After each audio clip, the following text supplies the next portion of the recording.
وأقول في القرآن ما جاءت به آياته فهو الكريم المنزال، وأقول قال الله جل جلاله والمصطفى الهادي ولا أتأول. سبيل الدموع سبيل مريح، تنهدى يا صاحي كي تستريح، وبث الدعاء الخفي الصريح، يسعك الفضاء الرحيب الفسيح. سبيل وصحبه أجمعين ومن تبعهم بإحسان إلى يوم الدين، أما بعد. سبحانك لا علم لنا إلا ما علمتنا إنك أنت العليم الحكيم. رب اشرح لي صدري ويسر لي أمري واحلل عقدة من لساني يفقهوا قولي. رب زدني علما، اللهم رب زدنی علما. اللہ رب العالمین کے فضل و کرم اور اس کی توفیق سے ہم اور آپ بڑی مشہور زمانہ کتاب بلوغ المرام من ادلۃ الاحکام، جو حافظ ابن حجر رحمہ اللہ کی لکھی ہوئی کتاب ہے، اس سے ہم اور آپ کتاب الطہارہ سے کئی ابواب اللہ کی توفیق سے مکمل کر چکے ہیں، اور آج چھٹا چیپٹر، چھٹا باب ہے۔ اس سے پہلے ہم اور آپ پانی کا بیان، برتنوں کا اور نجاست کو، گندگی کو دور کرنے کا بیان، اور اسی طریقے سے وضو کا بیان اور موزوں پر، ساکس پر مسح کرنے کا بیان پڑھ چکے ہیں، اور آج چھٹا چیپٹر ہے باب نواقض الوضو، یعنی ان چیزوں کا بیان جس سے وضو ٹوٹ جاتا ہے یا وضو کو توڑنے والی چیزوں کا بیان، اور اس کے بعد انشاءاللہ پھر باب آداب قضاء الحاجہ، قضاء حاجت کا بیان، اور غسل کرنے کا طریقہ، اور اسی طریقے سے جنبی کا کیا حکم ہے، اس کے بعد تیمم، اور کتاب الطہارہ کا آخری چیپٹر باب الحیض ہے، اس کے بعد کتاب الصلاۃ شروع ہو جائے گی۔ آئیے آج باب نواقض الوضو سے چند روایات سیکھنے اور سمجھنے کی کوشش کرتے ہیں۔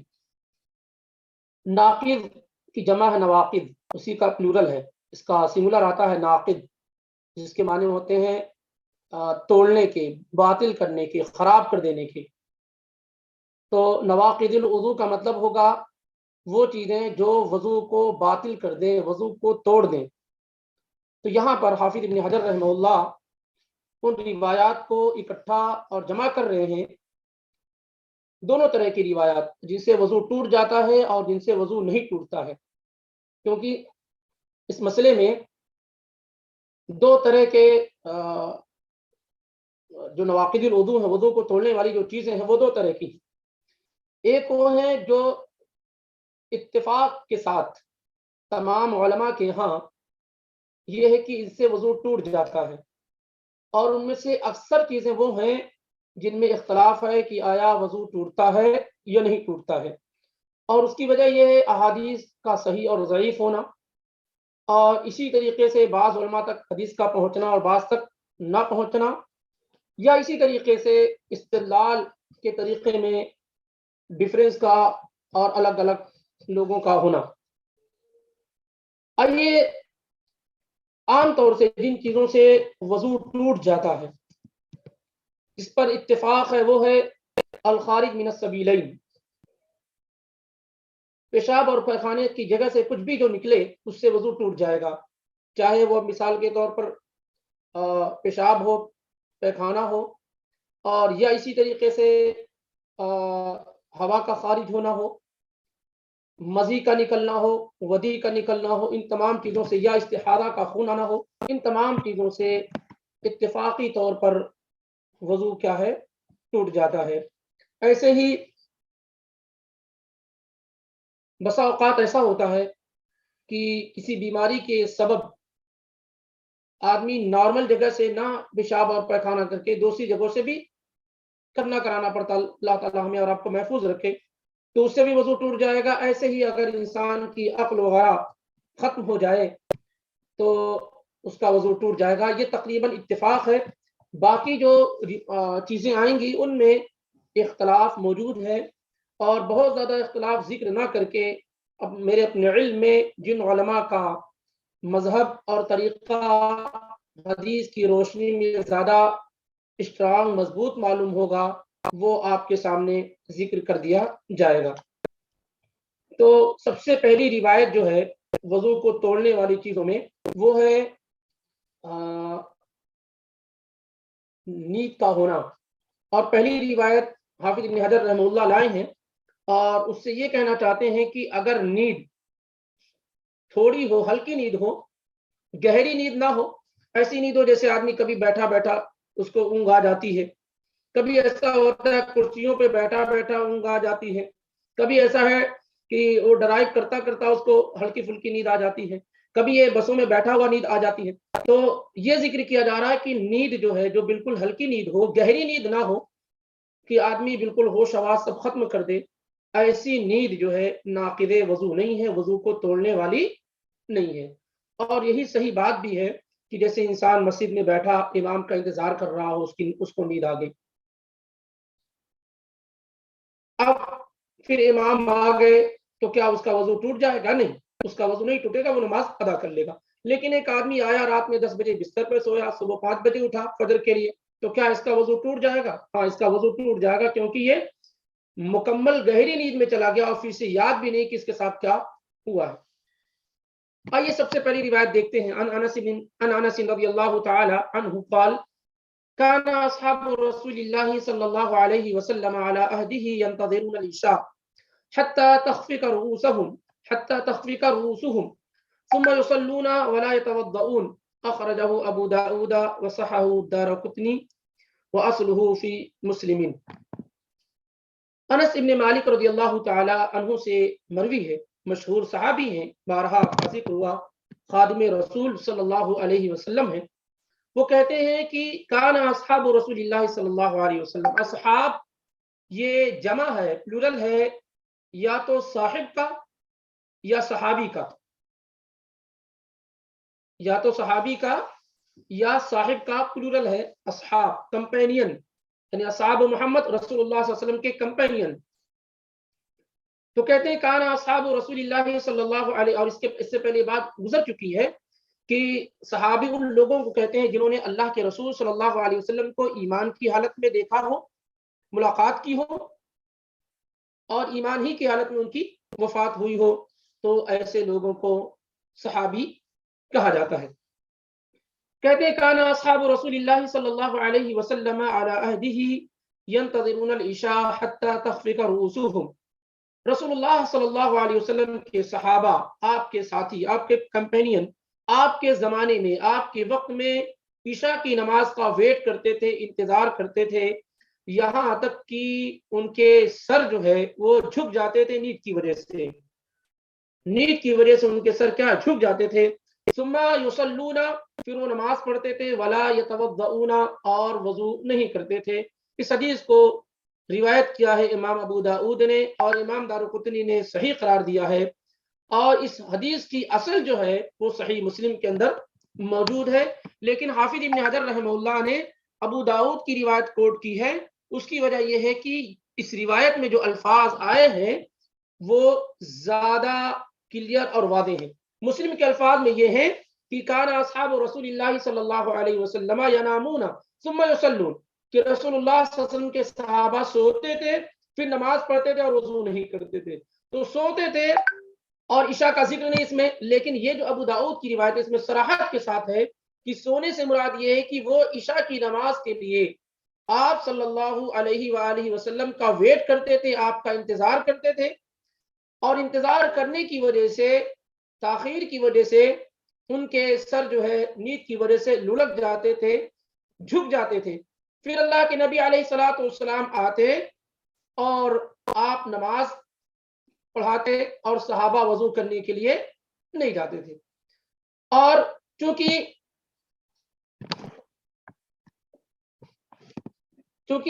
اس زمانے میں، اللہ کے رسول صلی اللہ علیہ وسلم کے زمانے میں عشاء کی نماز تاخیر سے ہوتی تھی، اور آپ صلی اللہ علیہ وسلم کو یہی طریقہ پسند بھی تھا کہ عشاء کی نماز کو تاخیر سے پڑھا جائے۔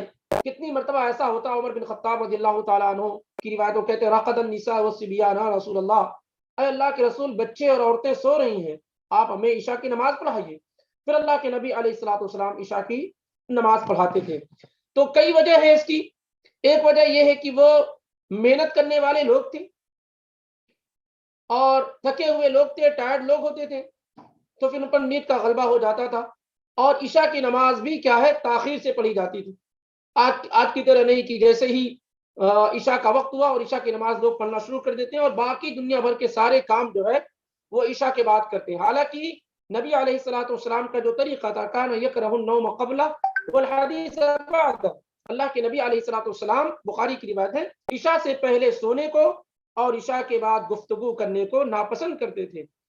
اس وجہ سے اس وقت جو ہے عشاء کی نماز جو بہت جلدی پڑھی جاتی ہے، اور کوئی ریزن بھی نہیں ہے کہ ہاں چلے لوگ سو جائیں گے، بلکہ عشاء کے کئی گھنٹوں کے بعد، 4 گھنٹے 5 گھنٹے کے بعد لوگ بستر پر جاتے ہیں، تو عشاء کی نماز اگر تاخیر سے پڑھی جائے تو زیادہ بہتر ہے۔ اور نبی علیہ الصلوۃ والسلام کی یہ خواہش بھی تھی، آپ فرماتے ہیں کہ لولا نشق علی امتی لاخرت صلاۃ العشاء الی ثلث اللیل او نصف اللیل، کہ اگر میری امت کے لیے بات مشکل نہ ہوتی، یہ کام مشکل نہ ہوتا، تو میں عشاء کی نماز کو ڈیلے کر دیتا 1/3 رات تک، یعنی مغرب سے لے کے فجر تک یہ رات ہوتی ہے تو 3 حصوں میں ڈیوائڈ کریں تو آخری حصے تک میں کیا کرتا، یعنی جو پہلا 1/3 ہے وہاں تک ڈیلے کر دیتا۔ جیسے مثال کے طور پہ 5 بجے رات ہو جاتی ہے، 5 بجے اب دن ہو رہے ہیں، 5 بجے رات ہوتی ہے، 5 بجے دن نکل رہا ہے، تو یہ 12 گھنٹے کی تقریباً رات ہو جا رہی ہے۔ تو اب ثلث اللیل کیا ہوگا، یعنی 5 سے 9 بجے تک، یعنی 9 تک میں عشاء کی نماز، حالانکہ عشاء کا وقت کیا ہے 6:30 بجے ہو جا رہا ہے، 6:35 تک، تو 9 بجے تک کیا ہے میں عشاء کی نماز کو پڑھاتا ہوں، یا بعض اور یہ ہے کہ یا آدھی رات تک، لیکن یہ عمل میری امت کے لیے مشکل ہے، اس لیے آپ صلی اللہ علیہ وسلم نے ایسا نہیں کیا۔ بہرحال اس حدیث سے جو ہمارے سامنے جو بات واضح ہوتی ہے وہ یہ ہے کہ جو نیند ہلکی نیند ہو، معمولی جو نیند ہو، اس سے وضو نہیں ٹوٹتا ہے، چاہے وہ ٹیک لگا کر ہو، صحیح بات یہ، چاہے وہ ٹیک لگا کر کے ہو یا بغیر ٹیک لگا کے ہو، یا آدمی باقاعدہ سو جائے اس طریقے سے، اس طریقے سے ہو، یا کسی چیز پہ ایسے سہارا لگائے ہوئے ہو، جس بھی طریقے سے نیند اگر ہلکی ہے، ہلکی کا مطلب یہی ہے کہ آدمی سونا نہیں چاہ رہا ہے، سونے کے لیے نہیں گیا، بیٹھا ہوا ہے، لیٹا ہوا، اس کو نیند آ گئی، ہلکی نیند، تو اس میں یہ ہے کہ اس کا وضو نہیں ٹوٹے گا، صحیح قول کے مطابق اس کا نیند نہیں، اس کا وضو نہیں ٹوٹے گا۔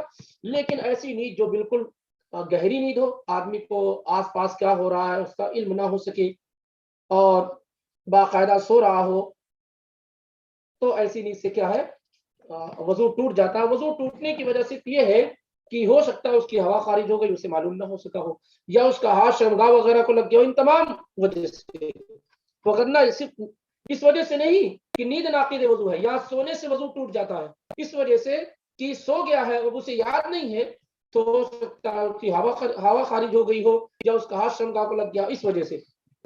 بہرحال خلاصہ کلام یہ ہے اس حدیث کی روشنی میں کہ جو معمولی نیند ہو، ہلکی جو نیند ہے، اس سے وضو نہیں ٹوٹے گا، اور جو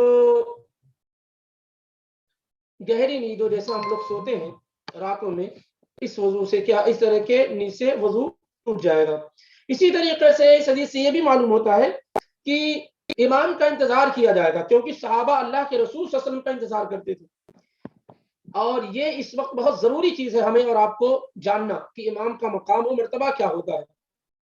اصل یہ ہے کہ امام کا انتظار کیا جائے یہاں تک کہ وہ آ جائے۔ وہ جو ہماری مسجدوں میں ہمارے پاس ایسا ہوتا ہے کہ 1 منٹ بھی ویٹ نہیں کرتے امام کا، ایسا لگتا ہے کہ وہ امام ہے نہ کہ وہ امام۔ اور اگر مثال کبھی کبھی تو ایسا بھی دیکھا گیا کہ امام وضو بنا رہے ہیں، 1 منٹ 2 منٹ لگیں گے اور دوسرا کوئی آدمی نماز پڑھانے کے لیے کھڑا ہو جاتا۔ حرام ہے یہ حرام ہے۔ جو امام راتب ہے، جو آفیشلی طور پر امام ہے، اس کی موجودگی میں یا اس کی اجازت کے بغیر کسی اور کا نماز یا مصلی پر کھڑا ہونا یہ حرام ہے۔ اس بات کو اچھی طریقے سے سمجھنا چاہیے، کیونکہ امام کا جو مقام اور گریڈ ہے وہ شریعت میں بہت زیادہ ہے، اسی لیے اللہ کے نبی علیہ السلام نے اپنی زندگی میں کسی اور کو نماز پڑھانے کا موقع نہیں دیا سوائے سیدنا ابو بکر صدیق رضی اللہ تعالیٰ عنہ کے، اور یہ ایک ہنٹ اور اشارہ تھا کہ آپ کے بعد خلیفہ بھی سیدنا ابو بکر صدیق رضی اللہ تعالیٰ عنہ ہی کو بنایا جائے۔ المہم یہ ہے کہ امام کا انتظار کیا جانا چاہیے، 10-15 منٹ، آدھا گھنٹہ، یہ کوئی معاملہ نہیں ہے، اور یہاں تک کہ یہ کنفرم ہو جائے کہ امام نے فون کر کے بتا دیا ہو کہ وہ نہیں آ رہے ہیں، یا ان کو وقت لگ سکتا ہے، یا وہ اپنا نائب کسی کو بنا کے بھیج دیے ہوں۔ لیکن یہ جو ہمارے پاس طریقے رائج ہیں کہ امام سے 1-2 منٹ تاخیر ہوئی، دوسرا کوئی مسلح امامت پہ کھڑا ہو جاتا ہے، بہرحال یہ طریقہ سنت کے خلاف ہے، سنت کے خلاف ہے۔ ایک مرتبہ کا واقعہ ہے غزوہ تبوک کے موقع پہ سن 9 ہجری میں جو غزوہ تبوک ہوئی، تو اس میں فجر کی نماز میں اللہ کے نبی علیہ السلام اور مغیرہ ابن شعبہ رضی اللہ تعالی عنہ، مغیرہ ابن شعبہ کا ذکر اس سے پہلے ہوا تھا یعنی شوق کے مسائل میں، کہ وہ نبی علیہ السلام کے خادم تھے، سفر وغیرہ میں آپ کی خدمت کرتے تھے، تو وہ اللہ کے نبی علیہ السلام ضرورت پوری کرنے کے لیے نکل گئے، اور آپ کے ساتھ مغیرہ بن شعبہ رضی اللہ تعالی عنہ بھی تھے۔ آنے میں کافی تاخیر ہوئی اور ڈر تھا کہ کہیں فجر کا وقت نکل نہ جائے، تو عبد الرحمن ابن عوف رضی اللہ تعالی عنہ نے نماز پڑھائی۔ آپ نماز پڑھا رہے تھے اور اس کے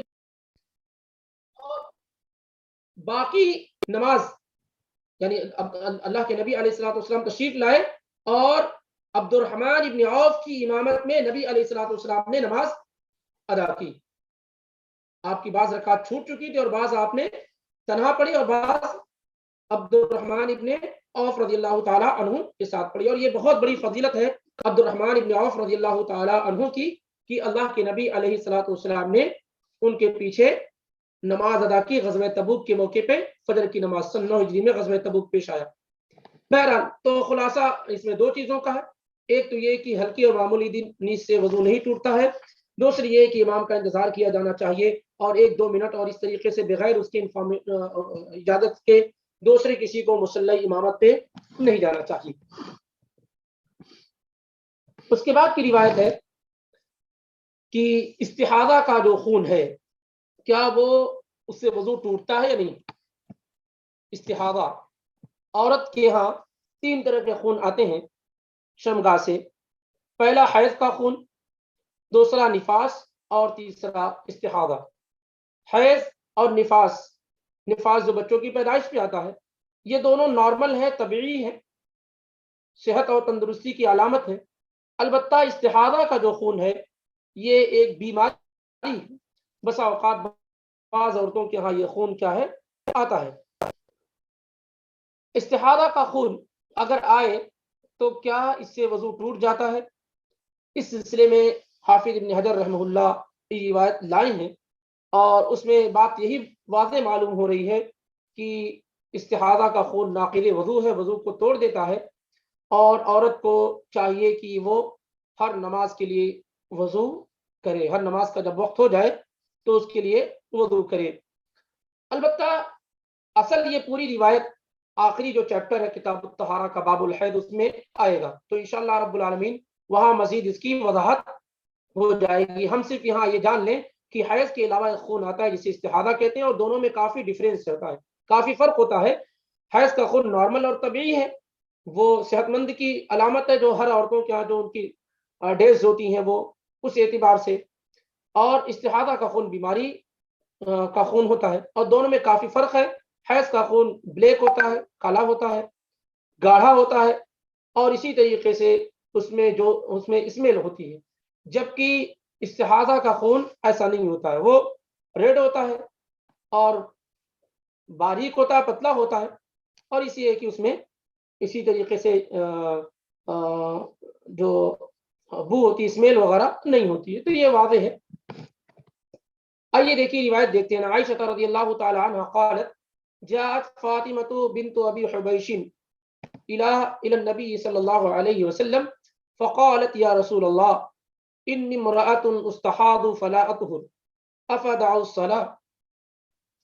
قال لا، إنما ذلك عرق وليس بحيض، فإذا أقبلت حيضتك فدعي الصلاة، وإذا أدبرت فاغسلي عنك الدم ثم صلي، متفق عليه۔ وللبخاری ثم توضئی لکل صلاۃ واشار مسلم الی انہ حذفها عمدا۔ عائشہ صدیقہ رضی اللہ تعالی عنہا سے روایت ہے، آپ کا ذکر ہو چکا ہے، ام المؤمنین ہے اور دنیا میں پائی جانے والی عورتوں میں سب سے زیادہ فقیہ اور سمجھدار ہے۔ وہ کہتے ہیں کہ فاطمہ بنت ابی حبیش یہ مشہور صحابیہ ہیں، انہوں نے ہجرت بھی کی ہے، عبداللہ بن جہش کی بیوی ہے اور قریش کے ایک شاخ بنو اسد سے تعلق رکھتی ہیں، مشہور صحابیہ ہیں۔ وہ اللہ کے نبی علیہ الصلوۃ والسلام کے پاس آئیں اور کہنے لگی، اے اللہ کے رسول، میں ایک ایسی عورت ہوں جس سے استحاضہ کا خون آتا ہے اور مستقل آنے کی وجہ سے، کنٹینیو آنے کی وجہ سے میں پاک نہیں رہ پاتی ہوں، کیا میں نماز چھوڑ دوں؟ تو اللہ کے نبی علیہ الصلوۃ والسلام نے فرمایا، نہیں، انما ذالک عرق، یہ جو خون آ رہا ہے یہ ایک رگ کے پھٹنے کی وجہ سے آ رہا ہے، یہ حیض کا خون نہیں ہے۔ حیض کا خون تو یوٹرس کے بالکل آخری حصے سے آتا ہے، جبکہ یہ اوپر کے حصے سے آتا ہے۔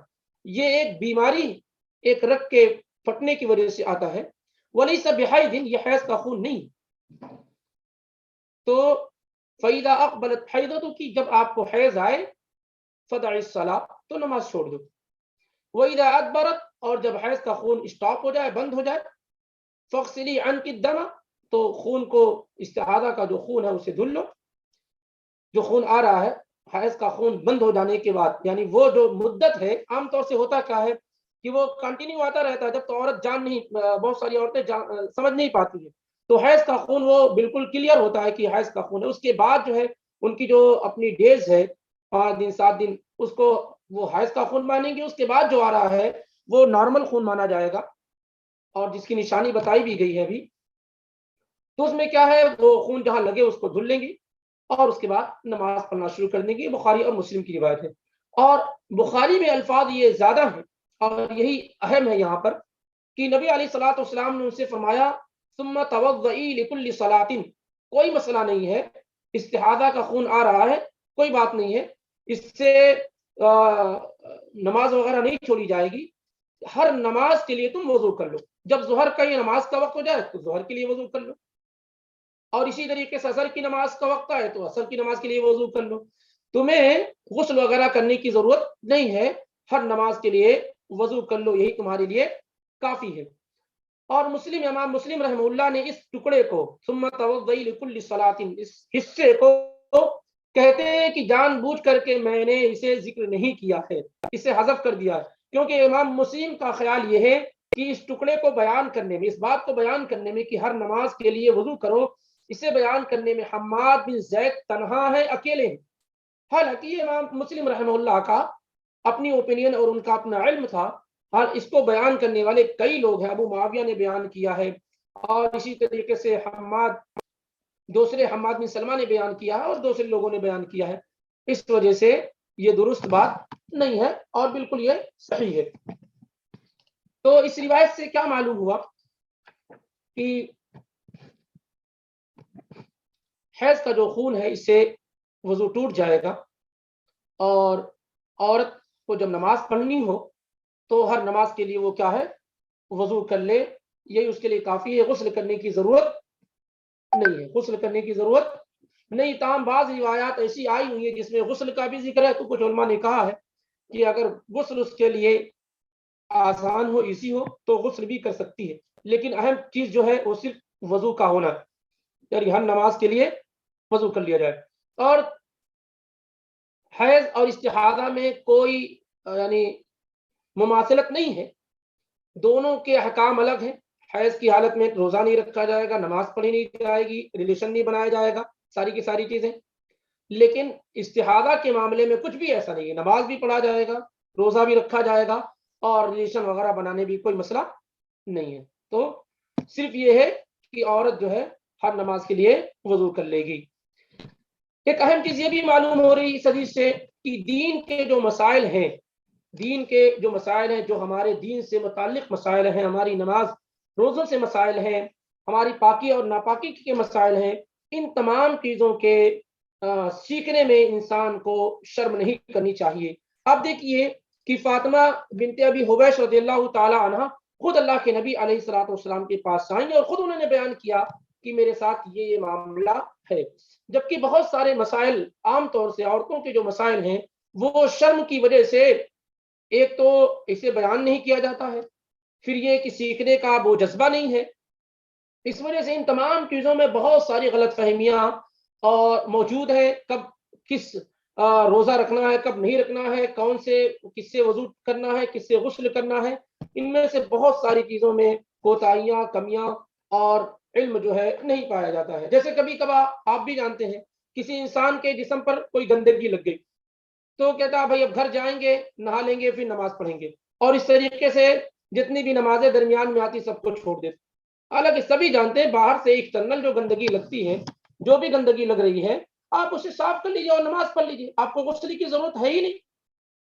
کپڑے پہ، بدن پہ جہاں بھی کوئی بھی گندگی لگ جائے، کوئی بھی نجس چیز لگ جائے، آپ جو ہے اسے جو ہے دھل لیجیے اور نماز پڑھ لیجیے۔ بہت سارے لوگ کہتے ہیں پیشاب کے چند قطرے جو ہے کپڑے پہ لگ گئے ہیں، اس لیے اب نماز نہیں پڑھیں گے، آفس میں ہیں، گھر جا کر کے غسل کر لیں گے، پھر نماز پڑھیں گے۔ نہیں، جو قطرے لگے ہوئے ہیں جہاں پر آپ اس کو واش کر لیجیے، اس کو دھل لیجیے اور نماز ادا کیجیے۔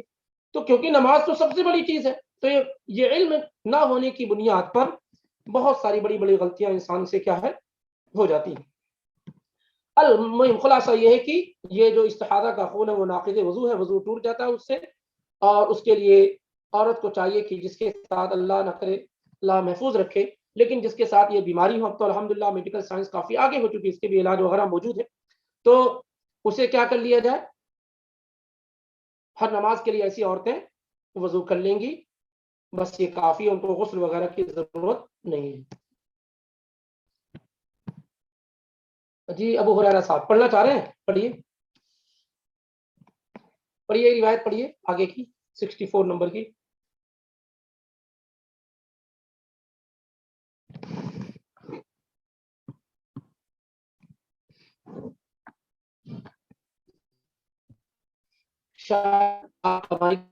آف ہے، پڑھتا ہوں آگے۔ یہ جو روایت ہے یہ مرد کے بارے میں ہے۔ مردوں کی شرمگاہ سے 3 قسم کے پانی نکلتے ہیں، ایک منی جس کو سیمن کہتے ہیں اور سارے لوگ اسے جانتے ہیں، اور اس کے نکلنے سے غسل واجب اور ضروری ہو جاتا ہے۔ منی جس کو سیمن کہتے ہیں، یہ اس کے نکلنے سے غسل واجب اور ضروری ہو جاتا ہے۔ اس کے مزی نکلتی ہے۔ مزی کیا ہے؟ سفید، وائٹ اور بالکل رقیق باریک پانی ہے، اس میں لسدار پانی ہے، جو عام طور سے کسی چیز کے بارے میں، کسی کے بارے میں آدمی سوچ رہا ہو، یا اسی طریقے سے بیوی کے پاس بیٹھا ہو، کھیل کود کر رہا ہو، تو اس طرح کے مواقع پر کیا ہے یہ مزی نکلتی ہے، یا آدمی بہت قوت اور طاقت والا ہو تو ایسے موقع پر یہ مزی نکلتی ہے۔ اس کا حکم کیا ہے کہ اس سے غسل نہیں ضروری ہوتا ہے، اس سے غسل ضروری نہیں ہوتا، اور یہ ڈیزائر کے ساتھ آتی ہے۔ ڈیزائر کے ساتھ آتی ہے۔ مزی اور منی میں فرق یہ ہے کہ منی جو ہے ڈیزائر کے ساتھ بھی ہوتی ہے، اور دوسرے یہ ہے کہ فورس کے ساتھ ہوتی ہے، جبکہ مزی میں ڈیزائر تو ہوتی ہے لیکن فورس وغیرہ نہیں ہوتا ہے۔ تو اگر مزی نکلے تو وضو ضروری ہو جاتا ہے، وضو ٹوٹ جاتا ہے، لیکن غسل کی ضرورت نہیں ہوتی ہے، غسل کی ضرورت نہیں ہوتی ہے۔ اسی طریقے سے ایک اور پانی نکلتا ہے جس کو ودی کہتے ہیں، وہ بھی بالکل سفید وائٹ لیسدار ہوتا ہے، اور یہ عام طور سے پیشاب کے بعد جو ہے نکلتا ہے، عام طور سے پیشاب کے بعد نکلتا ہے، اس میں کوئی ڈیزائر وغیرہ کا معاملہ نہیں ہوتا ہے۔ یہ بھی کیا ہے؟ وضو کو توڑنے والی چیز ہے، ناقض الوضو ہے۔ امام ابن بطال نے، ابن عبد البر نے اور ابن قدامہ رحمۃ اللہ علیہ مجمعین نے اس پہ اجماع نقل کیا ہے کہ ودی کے نکلنے سے وضو ٹوٹ جاتا ہے۔ تو گویا کہ مزی اور ودی یہ دونوں چیزیں وہ ہیں جس سے وضو ٹوٹ جاتا ہے، اور منی وہ ہے جس سے غسل کرنا ضروری ہو جاتا ہے۔ روایت دیکھیں، بات اور زیادہ واضح ہو جائے گی۔ عن علی بن ابی طالب رضی اللہ تعالی عنہ قال كنت رجلا مزاء فأمرت المقداد بن الأسود أن يسأل النبي صلى الله عليه وسلم فسأله فقال فيه الوضوء متفق عليه واللفظ للبخاري۔ علی بن ابی طالب رضی اللہ تعالی عنہ امیر المومنین خلیفۃ المسلمین اور اعلیٰ درجے کے صحابی، ان سے مروی ہے کہ وہ کہتے ہیں کنت رجلا مزاء، میں ایسا آدمی تھا کہ میں ایسا آدمی ہوں جس سے کثرت سے مزی آتی ہے، جسے کثرت سے مزی آتی ہے، کیونکہ وہ کافی نوجوان تھے، بہادر تھے، قوت اور طاقت والے تھے، تو ان کو مزی کثرت سے آتی تھی، لیکن اللہ کے رسول صلی اللہ علیہ وسلم سے پوچھنے میں شرم محسوس کرتے تھے۔ وہ خود کہتے ہیں لمکان ابنتہ عندی، کیونکہ نبی علیہ الصلوۃ والسلام کی بیوی، نبی صلی اللہ علیہ وسلم کی بیٹی فاطمہ میری زوجیت میں تھیں، اور آپ صلی اللہ علیہ وسلم اس میرے سسر ہوتے ہیں، اس لیے اس مسائل میں آپ صلی اللہ علیہ وسلم سے پوچھنے میں مجھے شرم محسوس ہوئی۔ فَأَمَرْتُ الْمِقْدَادَ بْنَ الْأَسْوَدَ، تو میں نے مقداد ابن اسود کو حکم دیا۔ مقداد یہ بالکل شروع اسلام لانے والوں میں سے ہیں، اصل میں مقداد ابن اسود نہیں ہے، مقداد ابن عمرو بن ثعلبہ الکندی ہے، لیکن اسود نام کے شخص نے مقداد کو اپنا منہ بولا بیٹا بنا دیا، اور اسی وجہ سے ان کی طرف منسوب کیے جانے لگے، حالانکہ اللہ کے نبی علیہ الصلوۃ والسلام نے اور شریعت نے، ہماری شریعت نے اسے منع کر دیا ہے کہ کوئی آدمی کسی لیپالک کو، کسی کو اڈاپٹ کر لے تو اس کی نسبت اپنی طرف نہیں کر سکتا ہے، لیکن اس زمانے میں عام طور اسی نام سے مشہور ہو گیا، ورنہ مقداد ابن عمرو بن ثعلبہ الکندی ہے، مشہور صحابی، چھٹے نمبر پہ اسلام انہوں نے قبول کیا اور 2 مرتبہ ہجرت کی، ایک مرتبہ ایتھوپیا حبشہ کی طرف اور دوسرے مدینے کی طرف۔ نبی علیہ الصلوۃ والسلام کی کزن ہوتی ہیں، آپ کے چچا کی بیٹی زبیر بنت عبد المطلب کی بیٹی ضباع، مشہور صحابیہ ہیں، ان سے مقداد رضی اللہ تعالیٰ عنہ نے نکاح فرمایا، اور بدر اور اس کے بعد تمام کے غزوات میں شریک رہے، 33 ہجری میں 33 ہجری میں آپ کی وفات ہوئی، اور بقیع الغرقد کے اندر مدینے میں آپ کی تدفین ہوئی۔ تو علی رضی اللہ تعالیٰ عنہ سے اور ان سے کافی قربت تھی، اور ایسے عمار رضی اللہ تعالیٰ عنہ وغیرہ سے۔ تو علی رضی اللہ تعالیٰ عنہ نے مقداد سے کہا کہ تم اللہ کے نبی علیہ الصلوۃ والسلام سے جا کر مزی کے بارے میں پوچھو۔ تو مقداد نے اللہ کے نبی علیہ الصلوۃ والسلام سے پوچھا، تو نبی علیہ الصلوۃ والسلام نے فرمایا کہ فیہ الوضوء، اس میں وضو کرنا ہے، غسل واجب اور ضروری نہیں ہے۔ اور دوسری روایت بخاری کے یغسل ذکرہ ویتوضا، شرمگاہ کو دھل لیا جائے، اس کو واش کر لیا جائے شرمگاہ کو، اور وضو بنا لیا جائے، یعنی جہاں پر مزی لگی ہوئی ہے شرمگاہ کے پاس اسے دھل لیا جائے اور وضو بنا لیا جائے، غسل کرنے کی ضرورت نہیں ہے۔ اس حدیث سے معلوم ہوا کہ مزی یہ کیا ہے، اس سے وضو ٹوٹ جاتا ہے، اور آدمی کو چاہیے کہ وہ شرمگاہ کو دھل لے اور دوبارہ وضو کر لے، یہی صحیح بات ہے۔ آگے کی روایت ہے کہ اس بات میں کہ عورت کو چھو لینے سے یا بوسہ لینے سے، کس کرنے سے کیا وضو ٹوٹ جاتا ہے یا نہیں ٹوٹتا ہے، کیونکہ یہ بھی ایک بڑا اہم مسئلہ ہے کہ عورت کو چھو لینے سے یا بوسہ وغیرہ لینے سے وضو ٹوٹ جاتا ہے کہ نہیں۔ بہت مشہور ہے کہ بہت سارے لوگ کیا ہے، عورت کو دیکھ لیتے تو کہتے ہیں وضو ٹوٹ گیا ہے، اس سلسلے میں صحیح بات کیا ہے؟ یہ روایت عائشہ صدیقہ رضی اللہ تعالی عنہ سے مروی ہے، وعن عائشہ رضی اللہ تعالی عنہ ان النبی صلی اللہ علیہ وسلم قبل بعض نسائه ثم خرج الى الصلاة ولم يتوضا، اخرجه احمد وضعفه البخاری۔ ام المومنین عائشہ صدیقہ رضی اللہ تعالی عنہ سے مروی ہے، وہ کہتے ہیں کہ اللہ کے نبی علیہ الصلوۃ والسلام نے اپنی بعض بیویوں کو کس کیا، بوسہ دیا، اور عروہ نے پوچھا، جو عائشہ رضی اللہ تعالیٰ عنہ کے بھانجے ہیں، عروہ بن زبیر، اور عروہ کی خالہ ہے عائشہ رضی اللہ تعالیٰ عنہ، تو انہوں نے کہا کہ اس حدیث کے اخیر میں ہے ابو داؤد میں اور احمد وغیرہ میں کہ من الا انت، کیونکہ عائشہ رضی اللہ تعالیٰ عنہ کہتی ہیں کہ نبی علیہ الصلوۃ والسلام نے اپنی بعض بیویوں کو کس کیا، بوسہ دیا، تو عروہ کہتے ہیں کہ آپ کے علاوہ کون ہو سکتا ہے؟ تو ام المومنین عائشہ صدیقہ رضی اللہ تعالیٰ عنہ ہنس پڑی، مسکرا دی. بہرحال روایت کیا ہے کہ ان النبی صلی اللہ علیہ وسلم قبل بعض نسائی ثم خرج الى الصلاة، آپ نے اپنی بعض بیویوں کو بوسہ دیا، پھر آپ نماز کے لیے نکلے اور وضو نہیں کیا. اس حدیث کو امام احمد نے روایت کیا ہے اور امام بخاری نے اس حدیث کو ضعیف قرار دیا ہے. یہ روایت کافی علماء کے درمیان مختلف کی رہی ہے. اکثر علماء نے اس کو ضعیف قرار دیا ہے، جن میں امام بخاری وغیرہ جیسے لوگ ہیں، اور بہت سارے لوگوں نے اس کو قابل قبول مانا، جس میں شیخ البانی، احمد شاکر وغیرہ اور دیگر علماء نے اس کو قابل قبول مانا ہے. المہم یہ ہے، زیادہ درست اور مناسب بات اس سلسلے میں واللہ عالم یہی معلوم ہو رہی ہے کہ یہ روایت جو ہے وہ ضعیف ہے. روایت یہ ضعیف ہے کیونکہ اس میں حبیب بن ابی ثابت ہیں، انہوں نے عروہ سے نہیں سنا. اور ایسے ہی عروہ کے متعلق بھی اختلاف ہے کہ یہ عروہ بن زبیر ہیں یا عروہ المزنی ہے. المہم یہ ہے کہ یہ روایت زیادہ جو ہے ضعیف کے قریب ہے، کیونکہ بڑے بڑے محدثین نے اسے ضعیف کہا. البتہ معاملہ جو ہے اصل پہ آ کے باقی ہے کہ کیا عورت کو چھو لینے سے یا بوسہ دینے سے وضو ٹوٹے گا کہ نہیں ٹوٹے گا. اگرچہ روایت ضعیف ہے لیکن اصل کیا ہے؟ آدمی کا باوضو ہونا. آدمی باوضو ہے، اس کو توڑنے کے لیے کوئی واضح ثبوت ہونا چاہیے، جو موجود نہیں ہے. اب اس میں علماء کے 3 طرح کا اقوال ہے. کچھ کہتے ہیں کہ عورت کو چھو دینے سے وضو ٹوٹ جاتا ہے، کچھ کہتے ہیں کہ اگر ڈیزائر کے ساتھ چھوتے ہیں تو وضو ٹوٹتا ہے، بغیر ڈیزائر کے اگر چھوتے ہیں تو نہیں ٹوٹتا ہے.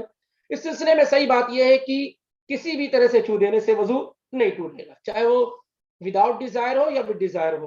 عورت کو چھو لینے سے، بوسہ وغیرہ لے لینے سے وضو نہیں ٹوٹے گا، نہ عورت کا اور نہ ہی اس کی بیوی کا، شوہر کا نہ بیوی کا، کسی کا بھی وضو نہیں ٹوٹے گا. چھو لینے سے وضو نہیں ٹوٹے گا، اور یہی واضح اور صریح بات ہے.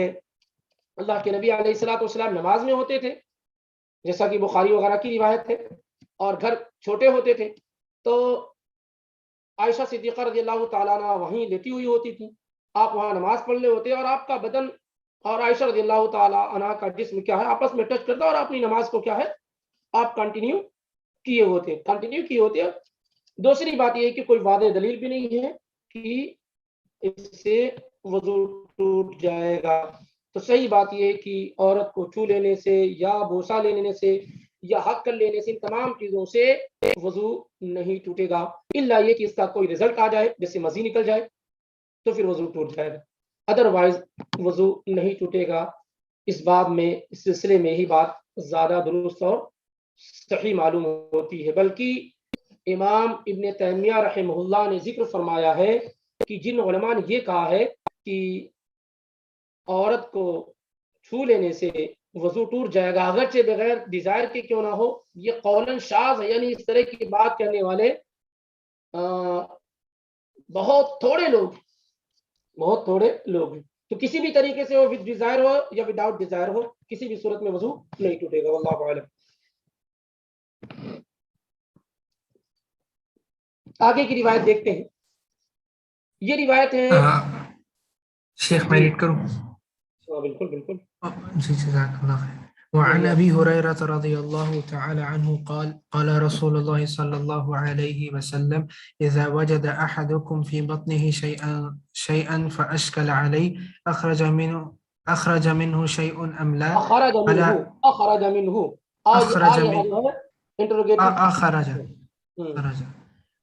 منه شيء ام لا فلا يخرجن من المسجد حتى يسمع صوتا او يجد ريحا اخرجه مسلم. جزاک اللہ خیر. اب یہ جو روایت ہے یہ بہت امپورٹنٹ اور اہم روایت ہے. حالانکہ اس کے بعد بھی اس طرح کی روایت ہے اسی باب میں، لیکن حافظ ابن حجر رحمہ اللہ نے دونوں کو الگ الگ جگہ ذکر کیا ہے. کاش کی ایک جگہ اکٹھا اور جمع کرتے تو زیادہ بہتر تھا. تو یہ روایت اس اعتبار سے بہت زیادہ اہم ہے کہ ہوا خارج ہو جائے نماز میں اور شک ہو کہ ہوا خارج ہوئی ہے کہ نہیں ہوئی ہے، تو ایسی صورتحال میں کیا کرنا چاہیے؟ کیا آدمی نماز توڑ کر کے وضو کرنے کے لیے چلا جائے گا یا نماز کو کنٹینیو کرے گا؟ کیونکہ بسا اوقات یہ ہوتا ہے کہ شیطان آ کر کے نماز میں حملہ کرتا اور کہتا ہے کہ تمہارا وضو ٹوٹ گیا ہے، تم جاؤ نماز چھوڑو، جاؤ وضو کرو، نماز توڑو جا وضو کرو. تو یا اسی طریقے سے انسان کو فیل ہوتا ہے اس طریقے سے کہ اس کا وضو ٹوٹ گیا ہے, تو ایسی صورتحال میں کیا ہونا چاہیے. ایک قاعدہ آپ یاد کر لیں انشاءاللہ رب العالمین آسانی ہوگی. وہ یہ ہے کہ الاصل بقاء الطہارہ, الاصل ما کان الاصل بقاء الطہارہ. اصل یہ ہے کہ آپ نے وضو بنایا ہے تو آپ کا وضو برقرار ہے. وضو کب ٹوٹے گا؟ جب واضح طور پر اس کا کوئی ثبوت مل جائے, جب واضح طور پر اس کا کوئی ثبوت مل جائے. وگرنہ صرف شک کی بنیاد پر وضو نہیں ٹوٹے گا, صرف شک کی بنیاد پر وضو نہیں ٹوٹے گا, کیونکہ اصل یہ ہے کہ طہارت کا باقی رہنا. جیسے مثال کے طور پر آپ نے ظہر کے لیے وضو کیا تھا, عصر کی نماز کا وقت ہو گیا, اب آپ کو یاد نہیں ہے کہ آپ کا وضو ٹوٹا ہے کہ نہیں ٹوٹا ہے, یاد نہیں آپ کو, اور آپ عصر کی نماز پڑھنا چاہتے ہیں. تو کیا ہے اس میں؟ اصل یہ ہے کہ آپ باوضو ہیں, اصل یہ ہے کہ آپ باوضو ہیں اور آپ نماز پڑھ سکتے ہیں, کیونکہ آپ نے وضو کیا تھا. یہ کیا ہے؟ یقین ہے. آپ کا وضو ٹوٹا ہے یا نہیں ٹوٹا اس میں شک ہے, اور الیقین لا یزول بالشک, یہ قاعدہ ہے فقہا کے ہاں کہ یقین جو ہے, یقین یہ شک کی بنیاد پہ ختم نہیں کیا جا سکتا ہے. یقین کو توڑنے کے لیے دوسرا یقین ہونا چاہیے, یقین کو توڑنے کے لیے دوسرا اسی طرح کا یقین ہونا چاہیے. تو ظہر کی نماز کے لیے آپ نے وضو کیا تھا, یہ یقین ہے, آپ باوضو ہیں. عصر کے وقت آپ کو شبہ پیدا ہو رہا کہ پتہ نہیں وضو ہے کہ نہیں ہے, تو یہ کیا شک ہے. اس وجہ سے کیا آپ اس وضو سے نماز پڑھ لیں گے جب تک کہ اس بات کا یقین نہ ہو جائے کہ آپ کا وضو ٹوٹ گیا تھا. اسی طریقے سے ظہر کی نماز آپ نے پڑھی تھی, ظہر کی نماز کے بعد آپ کا وضو ٹوٹ گیا تھا, پھر آپ کو عصر کی نماز کا وقت ہو گیا. اب آپ کو جو ہے آپ نے وضو بنایا تھا یا نہیں بنایا تھا, اس میں شبہ پیدا ہوگا. حالانکہ اصل کیا آپ کا وضو ٹوٹ گیا تھا, یہ یقین ہے کہ آپ نے ظہر کے لیے وضو تو بنایا تھا, لیکن ظہر کی نماز کے بعد آپ کا وضو ٹوٹ گیا تھا, اور ٹوٹ جانا یہ یقین ہے. اب عصر کے وقت آپ کو کنفیوز ہو رہے ہیں آپ کی وضو بنایا میں نے کہ نہیں بنایا. تو اصل کیا ہے کہ آپ نے نہیں بنایا, اصل یہ ہے کہ آپ نے نہیں بنایا ہے, اور آپ عصر کی نماز کے لیے وضو بنائیں گے, پھر نماز ادا کریں گے, کیونکہ یقین یہ کہ آپ باوضو نہیں ہیں, کیونکہ ظہر کی نماز کے بعد آپ کا وضو ٹوٹ گیا تھا.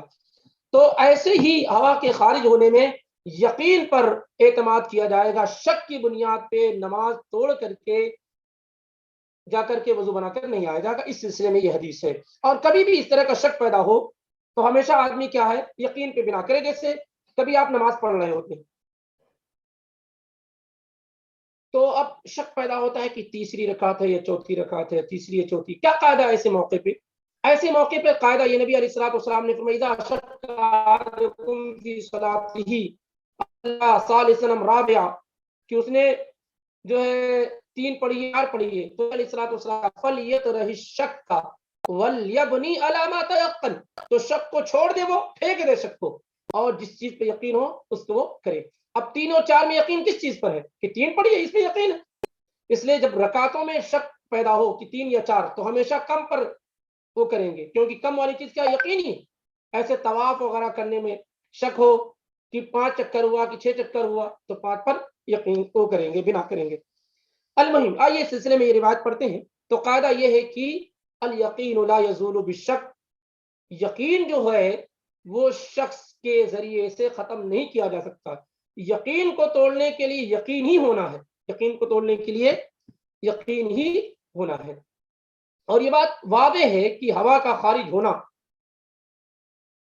یہ اتفاق ہے علماء کا کہ یہ ناقض وضو, وضو کو توڑ دینے والی چیز, اتفاق ہے علماء کا. اور اس پر اجماع نقل کیا ہے امام ابن منذر نے, ابن حزم نے, ابن رشد نے, ابن قدامہ نے, ان تمام لوگوں نے اس پر علماء اجماع نقل کیا ہے. سارے علماء کے یہاں یہ ہے کہ اگر ہوا خارج ہو جائے تو اس سے وضو ٹوٹ جاتا. البتہ یہ ہے کہ بسا اوقات عورت کی شرمگاہ سے, آگے کی شرمگاہ سے کبھی کبھار ہوا خارج جو ہوتی ہے اس کا معاملہ کیا ہے, کیا اس سے بھی وضو ٹوٹ جاتا ہے؟ اس سلسلے میں واللہ عالم ان علماء کا قول زیادہ مضبوط معلوم ہو رہا ہے جو یہ کہتے ہیں کہ اس سے وضو نہیں ٹوٹتا ہے, اس سے وضو نہیں ٹوٹتا ہے. آئیے روایت دیکھتے ہیں. عن ابی ہریرہ رضی اللہ تعالی عنہ قال قال رسول اللہ صلی اللہ علیہ وسلم اذا وجد احدکم فی بطنه شیئا فاشکل علیہ اخرج منه شيء ام لا فلا يخرجن من المسجد حتى يسمع صوتا او يجد ريحا اخرجه مسلم۔ ابو ہریرہ رضی اللہ تعالی عنہ سے مروی ہے، وہ کہتے ہیں کہ اللہ کے رسول صلی اللہ علیہ وسلم نے فرمایا کہ جب تم میں سے کوئی شخص اپنے پیٹ میں کوئی چیز محسوس کرے اور مشکل ہو جائے اس کے لیے تمیز کرنا کہ آیا اس سے کچھ نکلا ہے یا نہیں نکلا، یعنی ہوا خارج ہوئی ہے نہیں خارج ہوئی ہے۔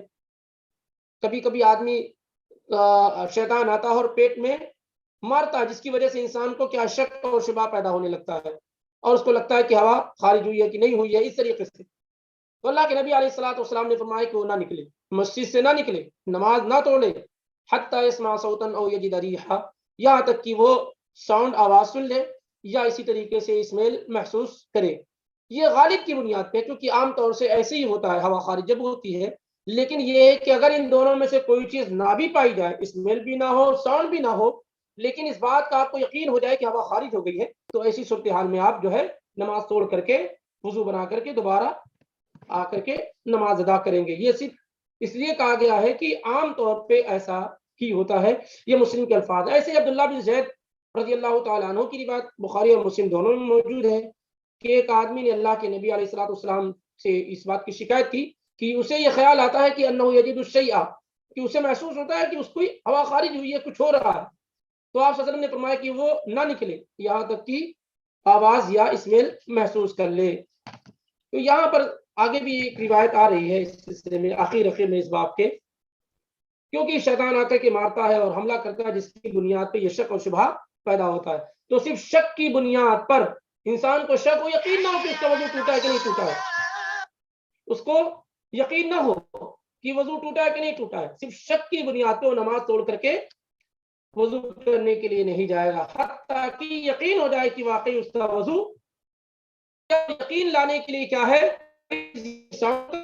یا کسی طریقے سے اسمیل کا ہونا، یا پھر دوسرے کسی طریقے سے اسے یقین ہو جائے کہ اس کا وضو ٹوٹ گیا ہے، تو ایسی صورتحال میں وہ نماز چھوڑ کر کے پھر وضو کرنے کے لیے جائے گا۔ یہاں حافظ ابن حجر رحمہ اللہ اس روایت کو ذکر کر کے یہ بتانا چاہتے ہیں کہ صرف شک کی بنیاد پر انسان کا وضو نہیں ٹوٹتا ہے، صرف شک کی بنیاد پر کہ آیا اس کی ہوا خارج ہوئی ہے کہ نہیں ہوئی ہے، صرف اس بنیاد پر اس کا وضو نہیں ٹوٹتا۔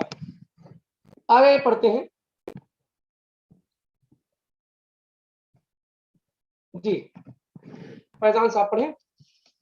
جی شیخ۔ وعن طلق بن علي رضي الله تعالى عنه قال قال رجل مسست ذكري أو قال الرجل يمس ذكره في الصلاة عليه وضوء، فقال النبي صلى الله عليه وسلم لا إنما هو بضعة منك، أخرجه الخمسة وصححه ابن حبان، وقال ابن المدني أحسن من وقال ابن المديني علي بن المديني ها وقال ابن المديني أحسن من حديث بصرة۔ جزاکم اللہ خیر۔ اب یہاں دیکھیے دو روایت، حدیث نمبر 67 اور 68۔ 67 سے یہ معلوم ہوگا کہ آدمی اگر شرمگاہ کو چھو لیتا ہے، پرائیویٹ پارٹ کو چھو لیتا ہے، تو اس کا وضو نہیں ٹوٹے گا، کیونکہ وہ بھی اس کے جسم کا ایک پارٹ ہے، ایک حصہ ہے۔ 68 نمبر کی جو روایت ہے حدیث ہے بصرہ بنت صفوان کی، اس سے معلوم ہوتا ہے کہ نہیں، جس نے بھی پرائیویٹ پارٹ چھو لیا، شرمگاہ کو چھو لیا، اس کا وضو ٹوٹ جاتا ہے۔ آئیے دیکھیں کہ کس طریقے سے اس مسئلے کو سمجھا جا سکتا ہے۔ پہلی روایت وان طلق ابن علی رضی اللہ تعالی عنہ قال قال رجل مسست ذکری او قال الرجل يمس ذکره في الصلاة عليه وضوء، فقال النبي صلی اللہ علیہ وسلم لا انما هو بضعة منك، اخرجه الخمسة وصححه ابن حبان، وقال ابن المديني هو احسن من حديث بصرى۔ طلق ابن علی رضی اللہ تعالی عنہ سے روایت ہے۔ طلق ابن علی مشہور صحابی ہیں اور شروع اسلام لانے والوں میں سے ہیں، یعنی جلدی اسلام لانے والوں میں سے ہیں، 14 روایات ان سے مروی ہیں۔ وہ کہتے ہیں کہ ایک آدمی نے کہا اللہ کے رسول صلی اللہ علیہ وسلم سے کہ میں نے اپنی شرمگاہ کو چھو لیا ہے، یا یہ کہا کہ الرجل یمس ذکرہ، آدمی ذکر کے معنی شرمگاہ کے، مرد کی شرمگاہ، الرجل یمس ذکرہ، آدمی اپنی شرمگاہ کو چھو لیتا ہے، فی الصلاۃ، نماز میں، علیہ وضوء، کیا اس پر وضو ہے، یعنی کیا ایسا کرنے کی وجہ سے اس کا وضو ٹوٹ جاتا ہے؟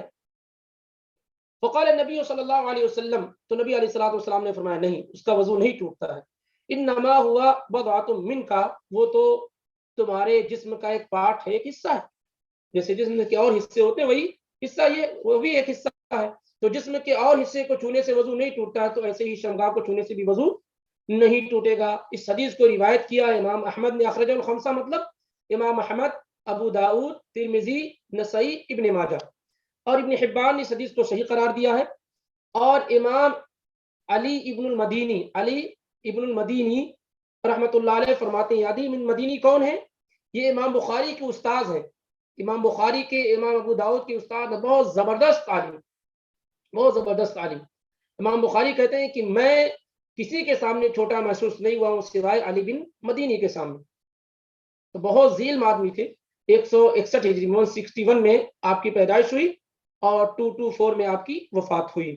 سفیان ثوری کی جس سال وفات ہوئی ہے اسی سال علی ابن المدینی کی پیدائش ہوئی، 161 ہجری میں، 161 میں سفیان ثوری رحمۃ اللہ علیہ کی وفات ہوئی ہے، اور اسی سال علی بن مدینی رحمۃ اللہ علیہ کی پیدائش ہوئی ہے۔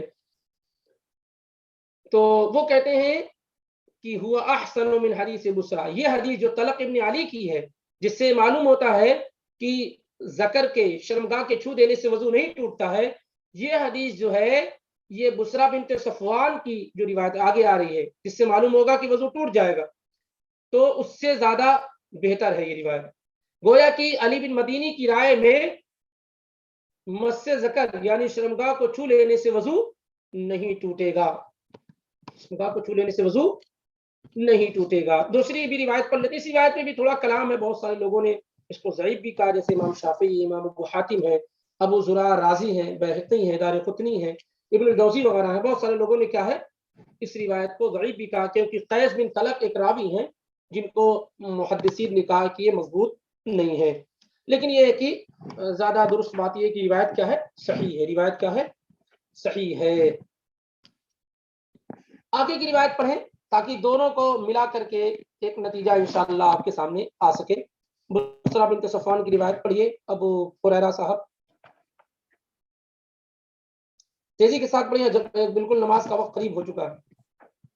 وعن بصرة بنت صفوان رضي الله تعالى عنها أن رسول الله صلى الله عليه وسلم قال من مس ذكره فليتوضأ، أخرجه الخمسة وصححه ابن الترمذي وابن حبان، وقال البخاري هو أصح شيء في هذا الباب۔ جزاک اللہ خیر۔ یہ دیکھیے روایت بصرہ بنت صفوان سے، وعن بصرہ بنت صفوان رضی اللہ تعالی عنہا، بصرہ بنت صفوان رضی اللہ تعالی عنہا سے مروی ہے، مشہور صحابیہ ہیں، بہت ہی مشہور صحابیہ، اور اللہ کے نبی علیہ الصلوۃ والسلام کے خاندان اوپر سے 5ویں نمبر پہ جا کر آپ سے مل جاتے ہیں۔ اور ورقہ بن نوفل کا نام آپ نے سنا ہوگا، ورقہ بن نوفل کا نام آپ نے سنا ہوگا، انہی کے بھائی کی بیٹی ہیں، انہی کے بھائی کی بیٹی، یعنی ورقہ بن نوفل کی بھتیجی ہیں، ورقہ بن نوفل کی بھتیجی ہیں۔ یہ صفوان بن نوفل ہیں اور وہ ورقہ بن نوفل تھے، تو انہی کی بھتیجی ہیں بصرہ بنت صفوان رضی اللہ تعالی عنہ وارضا۔ یہ جو ہے بڑی ہی مشہور صحابیہ ہیں، ہجرت کرنے والیوں میں سے ہیں، اور شروع اسلام لائی ہیں، امیر معاویہ رضی اللہ تعالی عنہ کے زمانے میں ان کی وفات ہوئی ہے۔ وہ کہتی ہیں کہ رسول اللہ صلی اللہ علیہ وسلم نے فرمایا من مس ذکرہ فلیتوضأ، جو آدمی اپنی شرمگاہ چھو لے وہ وضو کرے، وہ وضو کرے۔ اس سے خمسہ نے روایت کیا، نہیں، احمد، ابو داؤد، ترمذی، نسائی، ابن ماجہ نے، اور ترمذی اور ابن حبان نے اسے صحیح قرار دیا ہے۔ اور امام بخاری کی رائے یہ ہے کہ یہ اس باب میں یعنی شرمگاہ کو چھونے کے سلسلے میں سب سے صحیح روایت کیا ہے، یہی ہے، جبکہ ان کے استاد علی بن مدینی کی رائے یہ ہے کہ وہ اس سے پہلے والی روایت کیا ہے، زیادہ صحیح ہے، بلکہ اس روایت سے زیادہ صحیح وہ ہے۔ تو اس سے معلوم ہوتا ہے کہ وضو ٹوٹ جائے گا، اور اس سے پہلے والی روایت سے معلوم ہوتا ہے کہ وضو نہیں ٹوٹے گا۔ اور مجموعی طور پہ دونوں روایت کیا ہے، صحیح ہیں۔ دونوں پر کیسے عمل کیا جائے، دونوں پر کیسے عمل کیا جائے، زیادہ مناسب بات ان علماء کی ہے جنہوں نے دونوں کے درمیان تطبیق پیدا کرنے کی کوشش کی ہے اور کہا ہے کہ طلق ابن علی کی روایت کا مطلب یہ ہے کہ اگر آدمی کپڑوں کے اوپر سے شرمگاہ کو چھوتا ہے تو اس کا وضو نہیں ٹوٹے گا، کیونکہ انہوں نے سوال کیا کیا تھا کہ نماز کی حالت میں اگر آدمی اپنی شرمگاہ کو چھو لے تو نماز کی حالت میں آدمی نیکڈ تو نہیں ہوتا ہے، کپڑوں میں ہوتا ہے عام طور سے. تو طلق ابن علی کی روایت کا مطلب یہ ہے کہ اگر آدمی کپڑوں کے اوپر سے چھوتا ہے تو وضو نہیں ٹوٹے، اور یہ درست اور صحیح بات ہے کہ آدمی اگر شرمگاہ کو کپڑوں کے اوپر سے چھو لے تو نہیں ٹوٹے گا.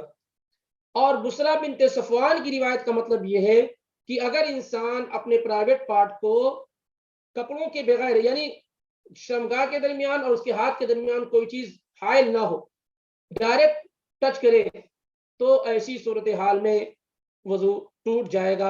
اور یہی سب سے درست اور صحیح بات معلوم ہوتی ہے کہ ایسا کرنے کی شکل و صورت میں دونوں روایات پر کیا ہے عمل ہو جاتا ہے، دونوں روایت پہ عمل ہو جاتا ہے. تو بسرا بنت صفوان کی روایت کا مطلب یہ ہے کہ آدمی بغیر کپڑوں کے چھوئے تو وضو ٹوٹ جائے گا. طلق ابن علی کی روایت سے معلوم ہو رہا ہے کہ کپڑوں کے ساتھ اگر چھوتا ہے تو وضو نہیں ٹوٹے گا.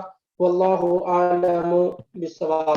باقی جو چیزیں رہ گئی انشاءاللہ جو ہے کل آپ کے سامنے آئیں گی. اور یہاں نماز کا وقت بالکل قریب ہو چکا ہے، انشاءاللہ پھر ملاقات ہوتی ہے. اگر جو سوالات ہیں انشاءاللہ اس کو کل تک رکھتے ہیں. کل یہ باب ختم کر کے وقت یعنی زیادہ روایات نہیں رہ گئی ہیں، پھر اس کے بعد سوالات کو انشاءاللہ حل کر لیں گے. الا یہ کہ اگر بھولنے کا ڈر ہے تو گروپ پہ ڈال دیا جائے. چلیں پھر ملاقات ہوتی ہے. سبحانک اللہم و بحمدک اشہد ان لا الہ الا انت استغفرک و اتوب الیک. ٹیسٹ انشاءاللہ ٹیسٹ ہوگا، آپ بے فکر رہیں. کب آپ لوگ تیار ہیں ٹیسٹ کے لیے؟ چلیے آپ ہی بتا دیں ٹیسٹ کب آپ لوگ چاہتے ہیں؟ اسی ویک میں انشاءاللہ رکھتے ہیں، منڈے کو یا ٹیوزڈے کو، ان دونوں میں سے کوئی رکھ دیتے ہیں. اور پوری کتاب کا نہیں ہوگا، جتنا پڑھ چکے ہیں. دو باب کا صرف ہوگا، باب المیاہ کا اور اس کے بعد باب الآنیات کا، یعنی پانی کا بیان اور اسی طریقے سے برتنوں کا بیان. صرف 2 لیں گے انشاءاللہ تاکہ وہ زیادہ سے زیادہ حصے کو کور کر سکیں. سوال یا ٹیسٹ ایز اے ٹیسٹ نہ ہو بلکہ معلومات میں اضافے کا سبب ہو. انشاءاللہ اسی ویک میں انشاءاللہ منڈے یا ٹیوزڈے کو انشاءاللہ. ٹھیک ہے، اس کا ایک سمپل آپ کو بھیج دیں گے کہ کس طریقے سے ہوگا اللہ نے چاہا. ٹھیک ہے، ملاقات کرتے ہیں. سبحانک اللہم و بحمدک اشہد ان لا الہ الا انت استغفرک و اتوب الیک. السلام علیکم ورحمۃ اللہ وبرکاتہ.